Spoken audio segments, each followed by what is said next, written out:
दोस्तों वालों बैठो आप भी आगे जा भैया आगे। पंखा तेज नहीं होता।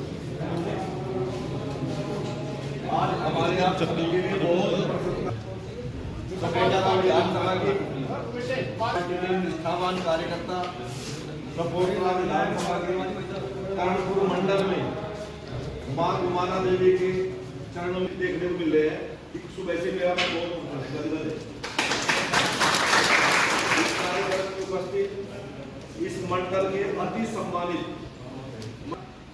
प्रधान प्रतिनिधि हंसराज जी और इस कार्यक्रम में जान डालने वाले और कार्यक्रम को बहुत सुबह से मेरे साथ चल रहे हैं आदरणीय प्रहलाद मीणा जी और इस विधानसभा के कल तो गए थे आदरणीय विस्तारक सोहनलाल जी, मुरारीलाल काकड़ जी, हरकेश मीणा जी और जो विधानसभा की हमारी रचना है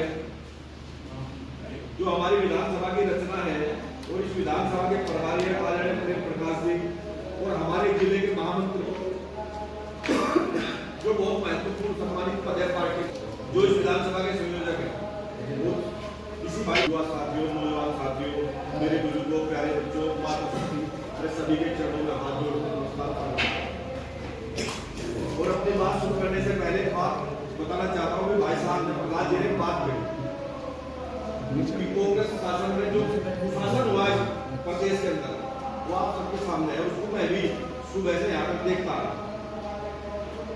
उत्तर प्रदेश के अंदर कोई भी ऐसा गांव, कोई ऐसा मजरा, कोई ऐसा मोहल्ला नहीं है जहां पर बेहतरीन सड़क ना हो।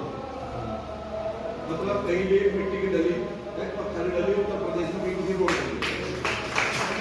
उसका केवल एक कारण है कि वहां भारतीय जनता पार्टी की सरकार है और भारतीय जनता पार्टी की सरकार बाबा योगीनाथ जी के नेतृत्व में चल रही है। इतना अमन चैन, इतना विकास है कि मैं देख के वहां से करौली से यहाँ तक जो आया ये सोच रहा था सरपंच साहब, मैं सोच रहा था कि मगर कितना परिवर्तन है इसी देश के अंदर जहां हम खड़े हैं। हमारा जो जिला है सहारनपुर, हरिद्वार सहारनपुर एक ही जिला है।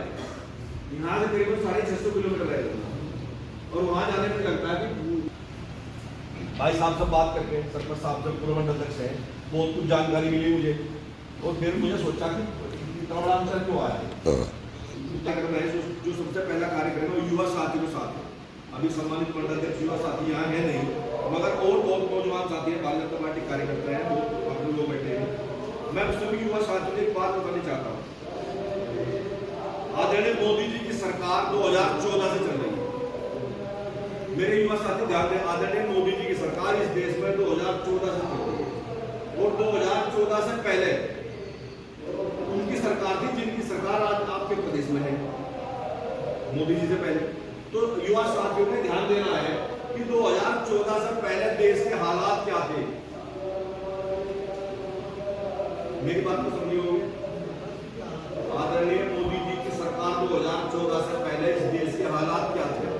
एक मोटी सी बात अपने युवा साथियों को बताना चाहता हूँ कि जितने भी हमारे सैनिक भाई हैं, किसी न किसी परिवार में कोई सैनिक होगा, कोई किसी रिश्तेदारी में कोई सैनिक भाई होगा। आप उनसे पूछना कि जब कांग्रेस की इस देश में सरकार थी सैनिकों की क्या दुर्दशा थी और जब मोदी जी की सरकार है हमारी है, हमारे बीच के ही है, कोई छोटा भाई है, कोई बड़ा भाई है, कोई सैनिक। तो सभी युवा साथी इस चीज का ध्यान दें और सबको बताएं क्योंकि मेन जिम्मेदारी हमारी युवाओं की है। इस देश की बागडोर युवाओं के हाथ में है, इस देश को मजबूत करने का काम युवाओं का है।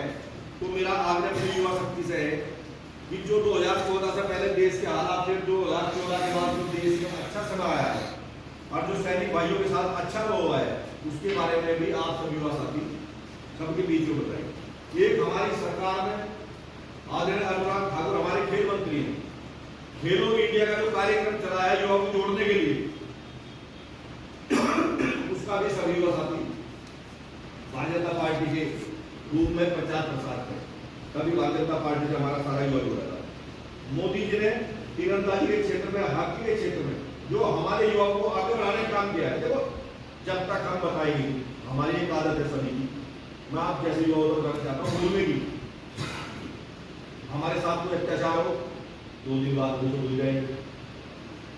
कोई भी अच्छा काम हमारे साथ कोई करे, हमारे लिए करे, 2 दिन बाद उसको भूल जाए, नहीं ऐसा नहीं होना चाहिए। हमें सबको ध्यान रखना चाहिए, याद करना चाहिए। और मेरा तो अपने युवा साथियों से आग्रह है कि नोट करें, लिख के लेके जाए, बताएं सबसे कि आदरणीय मोदी जी ने इतने अच्छे कार्य कर रहे हैं। कभी तो जानकारी होगी कि भारतीय जनता पार्टी के साथ कैसे जुड़ेंगे लोग। तो मैं अपने युवा साथियों से ये सारी बातों से आग्रह करना चाहता हूं।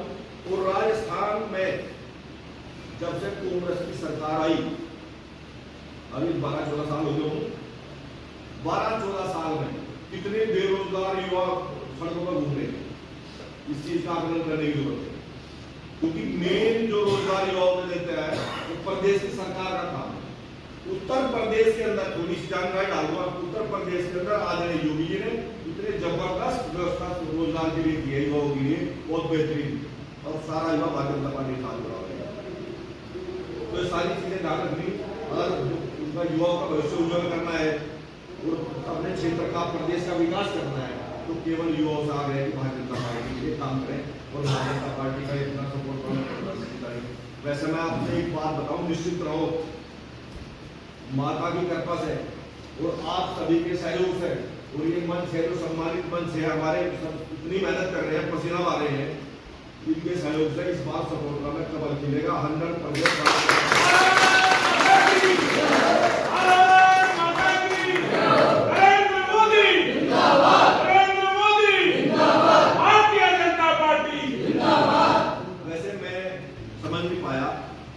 जैसी पार्टी की रचना थी कि हमने एक मंडल लेना है, करणपुर मंडल लिया, तो करणपुर मंडल में जितने शक्ति केंद्र हैं उनके सभी जो सम्मानित शक्ति केंद्र के प्रभारी हैं, अध्यक्ष हैं, उनसे बात करनी थी।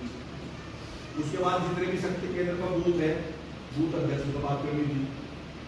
उसके बाद बूथ की जो समिति है उनसे बात करनी थी।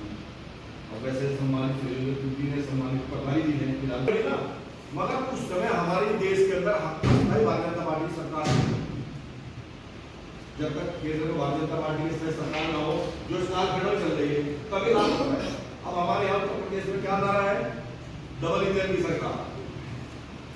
उत्तर प्रदेश में एक ही नारा है, डबल इंजन की सरकार।